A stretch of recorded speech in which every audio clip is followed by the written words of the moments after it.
Civil engineer होते. हो. तर सिव्हिल इंजिनियर होते. त्यांनी त्या काळामध्ये तुम्हाला त्यांचा एक प्रसंग सांगतो. ते इंजिनियर होते. त्यांनी एक ट्रॅक जसे रेल्वे जात होते, रेल्वेने ते प्रवास करत होते.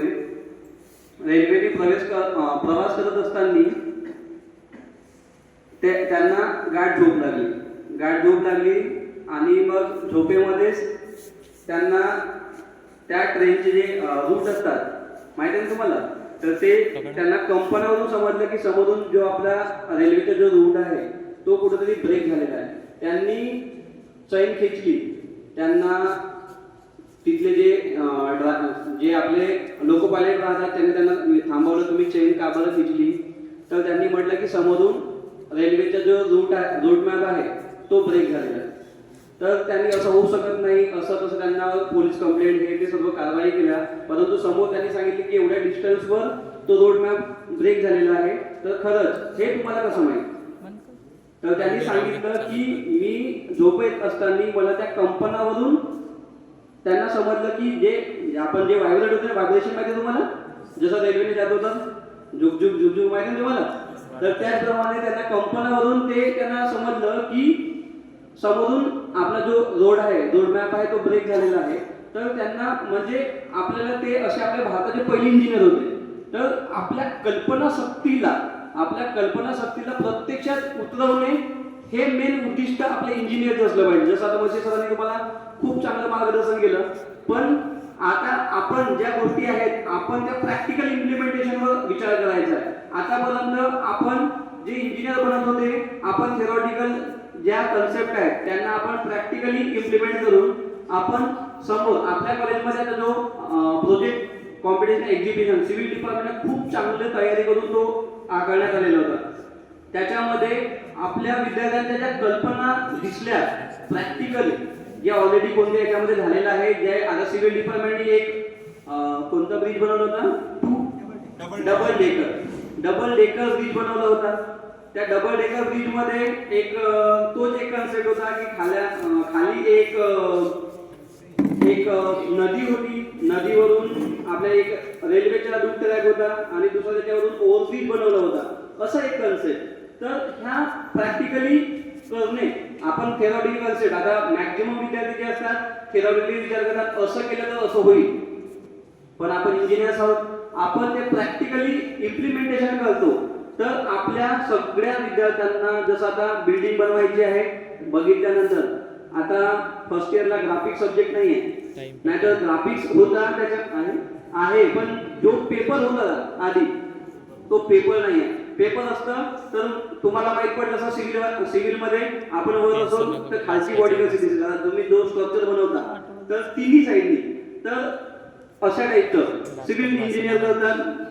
त्यानंतर कम्प्युटर इंजिनियर, सॉफ्टवेअर डेव्हलपर, ज्या गोष्टी सांगितल्या सरांनी त्याच्यामध्ये मी थोडंसं सांगतो की जसं आपल्याला मदरबोर्ड बनवायचा, आपल्याला समजा कम्प्युटर शिवाय आता ज्या टेक्नॉलॉजी आहे टेक्नॉलॉजी शिवाय कोणत्याच गोष्टी जसं इलेक्ट्रॉनिक्स इंजिनियर आहे.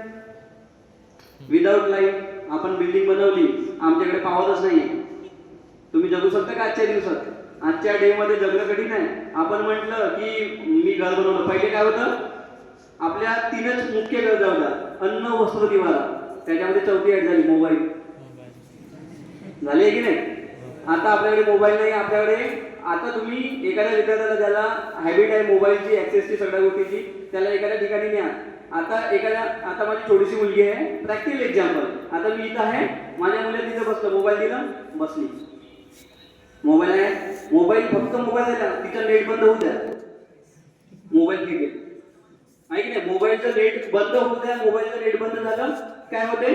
चिडचिड होते, नेट चालत नाही. तुम्ही केव्हा झोपता? जेव्हा पुन्हा आपला दिवसाचा जो 1.5 GB किंवा 2 GB चा जो नेट पॅक संपला म्हणजे रिचार्ज संपला, आपल्याला आता मोबाईल घ्यावा लागते. अदरवाईज म्हणजे ह्या गोष्टी तर आपल्याला ह्या सगळ्या प्रॅक्टिकली गोष्टी आहेत.